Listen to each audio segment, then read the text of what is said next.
What if the person you threw away was the most powerful person in the room, and you never once thought to check? What if the woman you dismissed, humiliated, and discarded had been quietly building an empire while you assumed she was doing nothing? What if everything you thought you knew about who held the power in that house was wrong, and you were about to find out in the worst possible way? Hold on to that thought, because this story is going to answer every one of those questions. And I promise you, by the end, you will never look at the person you're underestimating the same way again.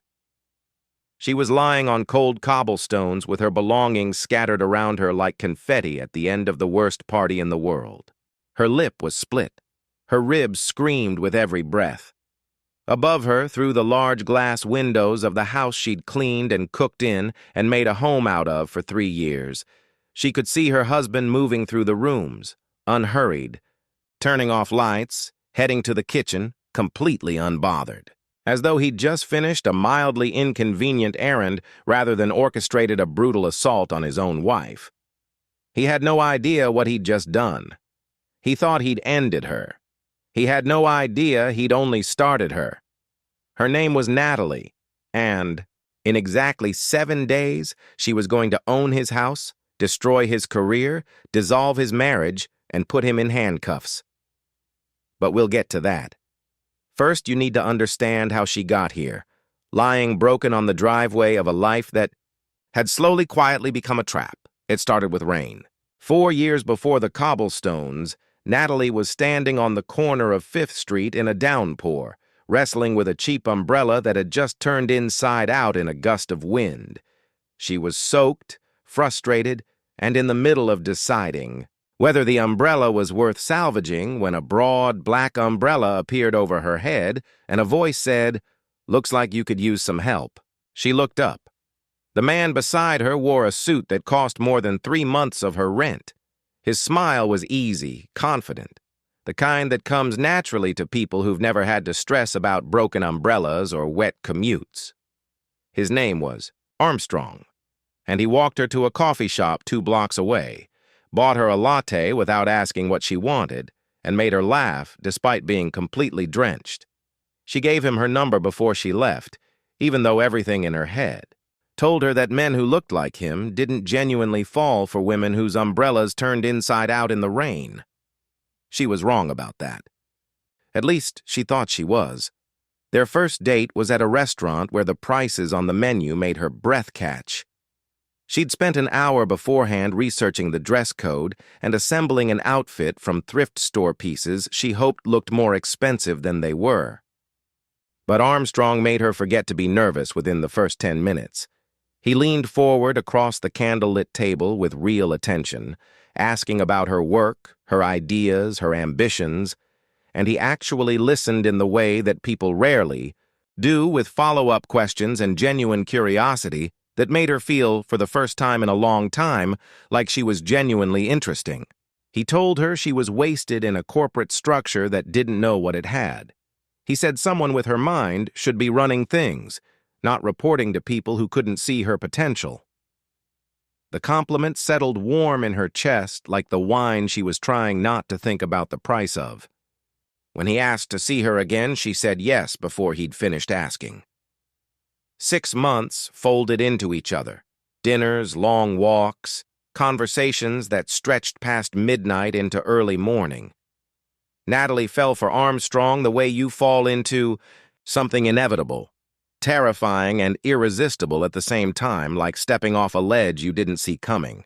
And then one evening at the same restaurant where they'd had their first date, he reached into his jacket and produced a small velvet box, and the diamond inside threw colored light across the white tablecloth.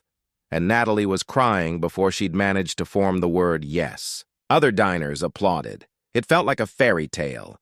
It felt like the kind of moment that only happened in stories. She believed it completely.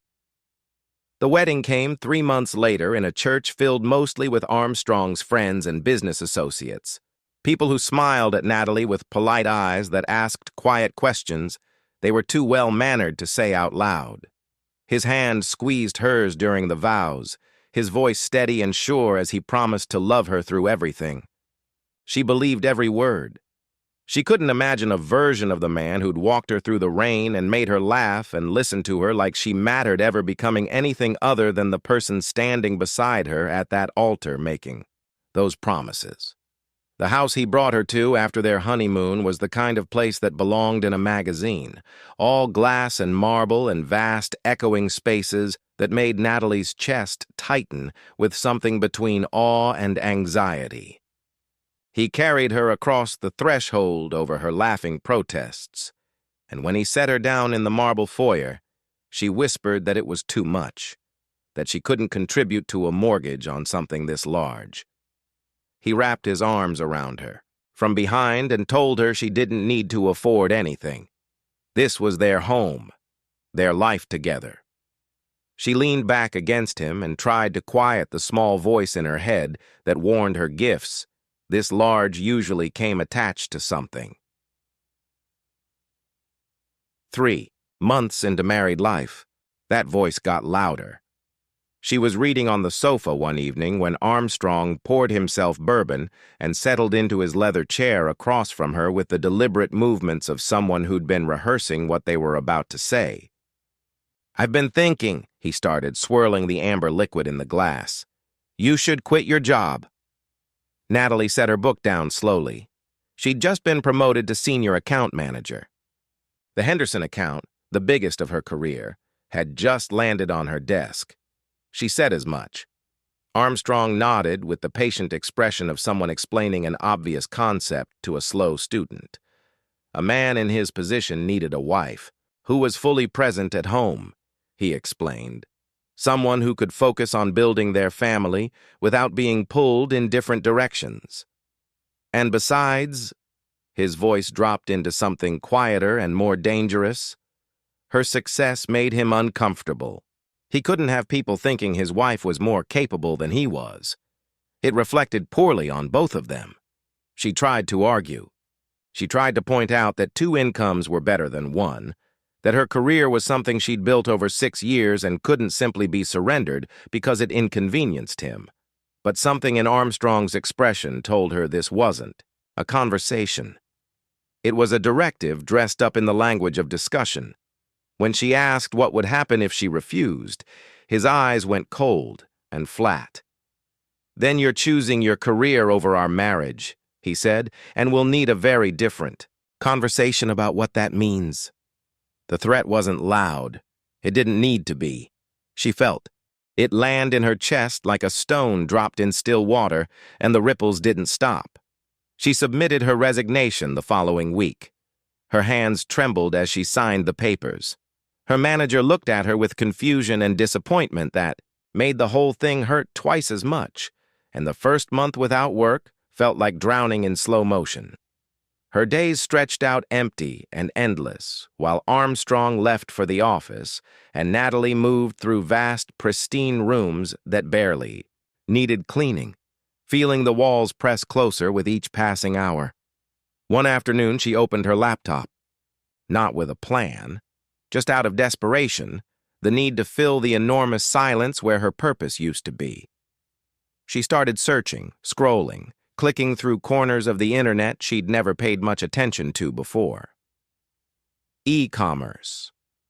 Tutorials, drop-shipping models, people who'd built real businesses from laptops quietly without anyone watching. Her marketing brain, the one Armstrong had tried to make irrelevant, woke up like it had been waiting for this. By the end of her second month of unemployment, she had registered her first business under a name Armstrong would never connect to. Her. Something bland and forgettable. The kind of LLC name that blends into the background of paper companies that populate filing cabinets and never raise questions. She launched her first store, tested products, used every skill the marketing firm had taught her, applied in ways they'd never imagined. And on a Tuesday afternoon, while Armstrong was at the office believing his wife was home watching television and planning what to make for dinner, she made her first $1,000 in profit. Month 6 brought a product that went viral. Orders came in faster than she could process them.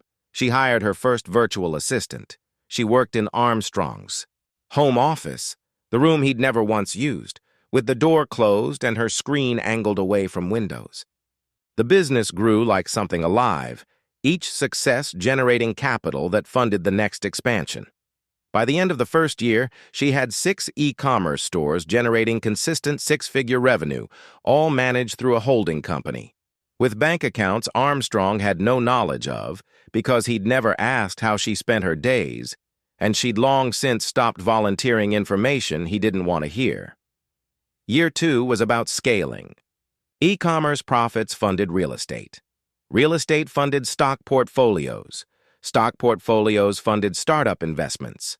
Every transaction carefully structured through lawyers who understood that confidentiality wasn't a preference, but an absolute requirement.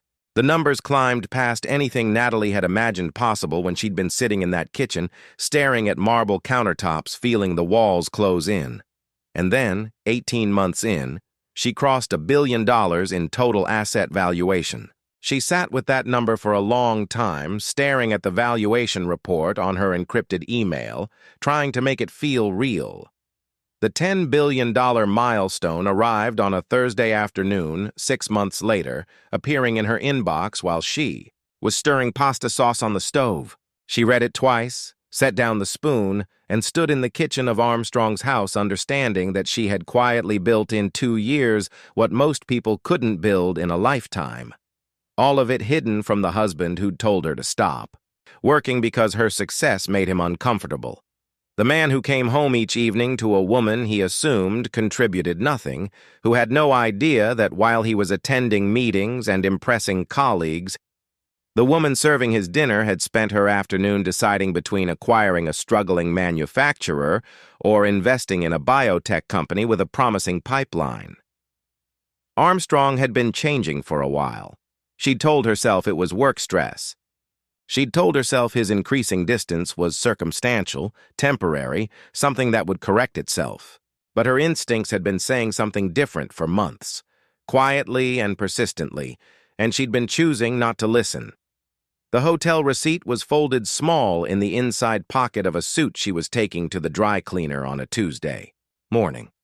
She almost missed it. But she unfolded it, and the charges told a story she'd been working hard not to see. The Grand Marquis Hotel, room service for 2 at 11 at night, a bottle of champagne that cost more than Armstrong had, spent on their last anniversary dinner. The dates matched his late nights perfectly. The name on the room service order was Sarah Mitchell. A quick search confirmed what she already suspected: Armstrong's secretary. Young, beautiful, photographed in jewelry Natalie didn't recognize, and at restaurants Armstrong had never suggested they visit. She confronted him that evening with the receipt laid out on the dining table like evidence in a trial she hadn't wanted to prosecute. He walked in, saw it, picked it up with mild curiosity, and set it back down with no guilt on his face, only irritation. "So you found out," he said, moving to the bar cart. He told her plainly, why would he stay faithful to someone who contributed nothing? Who didn't earn, didn't work, just existed in his house spending his money? Did she really think that was enough to hold someone like him? Each word landed with the precision of someone who had rehearsed this speech or simply didn't care enough to soften it. She asked if they could talk about it. Work on the marriage. He laughed. He said Sarah was everything Natalie wasn't: stimulating, ambitious, interesting. He told her that if she couldn't handle the reality of their situation, she was welcome to leave, to go back to wherever she'd been before he'd allegedly rescued her from mediocrity. And if she thought she was getting half of anything he'd built, she was even more naive than he'd assumed. Natalie stood slowly and told him that staying in a marriage that looked like this wasn't something she intended to do. Armstrong's eyes went flat and cold. "You have nowhere to go," he said. "No income, no prospects. Everything you have is mine. So you'll stay. You'll accept what I do, and you'll be grateful for it." She didn't argue. She didn't cry.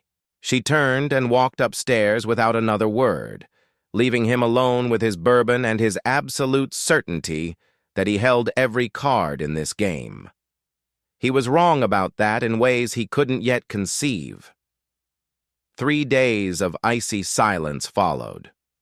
Armstrong moved through the house, treating her like furniture he'd grown tired of, eating meals she prepared without acknowledgement, sleeping in the guest room, walking past her in hallways without making eye contact.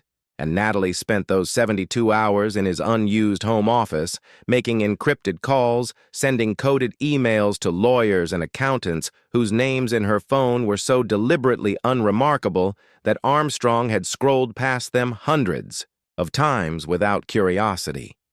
On the 4th day, he came home early. His face was flushed with the aggressive energy of someone who'd made a decision and was ready to follow through on it. Natalie was in the kitchen preparing dinner when she heard the front door slam. She set down her knife and walked to the living room. Armstrong was standing in the foyer, coat still on, phone already at his ear. "I want you gone," he said without introduction. He'd waited for her to leave on her own. She'd apparently lacked the self-respect to manage that, so he was going to help her. He lifted the phone, made a call, gave the address, and said 4 words that told Natalie everything she needed to know about how this evening was going to go. Make sure the message is clear. He ended the call and settled into his leather chair like a man who had just delegated an unpleasant task to competent staff. What happened next unfolded exactly as he'd planned, and exactly as Natalie had not had time to fully prevent. Because some things you can prepare for and some things still hit you before you can get out of the way. 3 men arrived. Large, coordinated, professional in the way that suggested this was a service they'd rendered before. And Armstrong watched from his chair, bourbon in hand, as they did what they'd been paid to do, methodically, efficiently, and without the slightest hesitation. He didn't look away. He didn't intervene. When she screamed his name, he glanced up briefly from his glass and returned his attention to the amber liquid swirling inside it. When she reached toward him as they dragged her past his chair, he shifted, his legs so her bloodied hand wouldn't touch his pants. That small movement, that single casual gesture of revulsion. That was the moment she understood, fully and completely, what the last 3 years had actually been. They threw her out through the doorway, her body tumbling down the stone steps, and she landed on the cobblestone driveway gasping for air. Her belongings rained down around her. Suitcases, clothes, shoes, the small personal items she'd accumulated over 3 years of marriage, all of it expelled with her into the cold night air. The SUV engine started. Tires crunched over the driveway. And then silence, except for her own ragged breathing and the sound of Armstrong moving through the house above her, turning off lights with the easy movements of someone whose evening had gone according to plan. Her phone was pressed against her hip, and reaching it required movements that made the world go white at the edges. But she got it free. Cracked screen, smeared with blood, still functional. She navigated to a contact Armstrong had seen in her phone many times without ever thinking to ask about, a name so ordinary he'd never registered it as anything worth understanding. The voice that answered, after one ring, was calm and immediate. Natalie whispered the address and 3 words, "I need help." Then she lowered herself back against the cold stones and watched the stars multiply above her, and she listened to the sound of Armstrong inside, completing his evening routine, completely unaware that the clock on his life had just started. Counting down. A black sedan arrived within 15 minutes. The woman who stepped out moved with the practiced efficiency of someone trained for exactly this kind of situation. Her name was Jennifer. She helped Natalie to her feet, assessed the damage with quick professional eyes, and began guiding her toward the car. But before she did, something near the curb caught her attention. One of the men had dropped a phone during their departure. It was unlocked. Jennifer picked it up, slipped it into her bag, and said nothing until they were in the car and pulling away from Ashwood Drive. Then she made a call to a detective she knew by name and told him she was transporting a victim of felony assault to the emergency room. and that she had evidence he was going to want to see. The hospital was all antiseptic and fluorescent light and calm, practiced urgency. Nurses and doctors moved around Natalie with efficient compassion, while 2 police officers arrived and began asking questions with notebooks open and pens ready. She told them everything. Armstrong's phone call, the 3 men, the systematic, beating while her husband watched from his chair, the way they'd thrown her belongings into the street. The officers photographed every bruise and cut with clinical precision, and when they turned to Jennifer, she produced the phone she'd recovered from the driveway. One of them pulled on latex gloves before taking it, and his expression shifted. The moment he navigated to the video app, he turned the screen so his partner could see, and for a moment neither of them said anything. The phone contained a full video recording of the entire assault. Armstrong visible in his chair, calm and unhurried while the men worked with professional efficiency. The officers exchanged a look that communicated everything without words. The partner was already on her radio calling for a supervising detective. The first officer turned back to Natalie and told her they'd be seeking an arrest warrant. He arranged for a certified copy of the video files to be made before the phone entered evidence. Jennifer produced a thumb drive. The chain of custody was documented, and that small piece of plastic and metal became the thing that no lawyer on earth was going to be able to explain away. Natalie lay back against the hospital pillow while the medication dripped through the IV and pulled her toward the edges of sleep. And the last thing she heard before she went under was an officer on the radio requesting a warrant for the arrest of Armstrong Hayes. She was awake before dawn the next morning, laptop open, her bandaged fingers moving carefully across the keyboard. She typed email addresses into the recipient field. Armstrong's boss first, then the CEO, then every board member whose contact she'd memorized from the company directory on his home computer, and finally the head of human resources. She attached the video file. In the body of each email, she typed one sentence. "This is what your employee did to his wife." She looked at the send button for a long moment. Jennifer looked up from the chair by the window. "Once that goes, there's no taking it back," she said quietly. "Good," Natalie replied, and pressed send. 2 days later, eating bland hospital food and watching rain streak down the window glass, her phone buzzed with a news alert. Armstrong Hayes, Senior Vice President of Development, had been terminated effective immediately. The company declined to comment, citing the matter as confidential. Jennifer, reading the same notification, said it was fast. Natalie pointed out that when you have video evidence of a senior executive orchestrating a felony assault on his own wife, your options narrow considerably. Day 3 brought her private investigator, a man she'd hired quietly months ago when the hotel receipts had started feeling less like a suspicion and more like a certainty. He spread documents across her hospital table. Armstrong had taken out a $2 million personal loan 3 weeks ago, documented as a business investment. The money had been used to purchase a silver Mercedes, photographed with a red bow on top, with Sarah Mitchell standing beside it and Armstrong's arm around her shoulders. The investigator noted that Sarah had resigned the day Armstrong was fired, vacated her apartment that same evening, and disconnected her phone. Armstrong was left holding a $2 million debt with no job, no income, and no one beside him.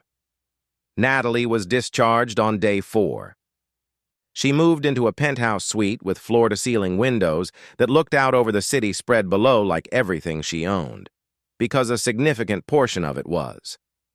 She was standing at those windows drinking coffee on day 5 when Jennifer called with news that made the corner of her mouth lift for the first time since the cobblestones. "The house just went on the market," Jennifer said. 2847 Ashwood Drive. Owner motivated for quick sale, asking $2.2 million. Natalie looked at her own reflection in the glass for a moment. "Contact the listing agent," she said. "Cash offer, full asking price, close in 2 days. Don't reveal the buyer." She hung up and watched a cloud. Move across the city below her and thought about a man sitting in a leather chair watching his plans fall apart and not yet understanding that the worst was still coming. Day 7. Natalie walked into the title company conference room in a charcoal suit that moved with the quiet authority of something built to last. Jennifer and 2 lawyers fell into step behind her. Armstrong was already at the long table, his attorney. Beside him, his suit wrinkled, his face carrying the particular exhaustion of someone who hadn't slept in days and was running out of explanations for how everything had collapsed this quickly. When he looked up and saw Natalie, every muscle in his body went rigid. She pulled out the chair directly across from him and sat down with deliberate, unhurried precision. He asked what she was doing there. She told him she was there for the closing. His confusion escalated to something close to panic as understanding arrived in pieces. The anonymous LLC, the cash offer, the buyer he'd never thought to question. The color left his face like water leaving a bathtub. He turned to his lawyer. He said it had to be illegal. He said she couldn't possibly have that kind of money. Where would she even... Natalie slid a folder across the table before he could finish the sentence. $2 million is nothing, she said quietly. But before we finalize the sale, there's something else you need to sign. He opened the folder with hands that shook badly enough to make the pages tremble. Divorce papers, every clause and provision laid out in language that was designed to be impossible to misunderstand.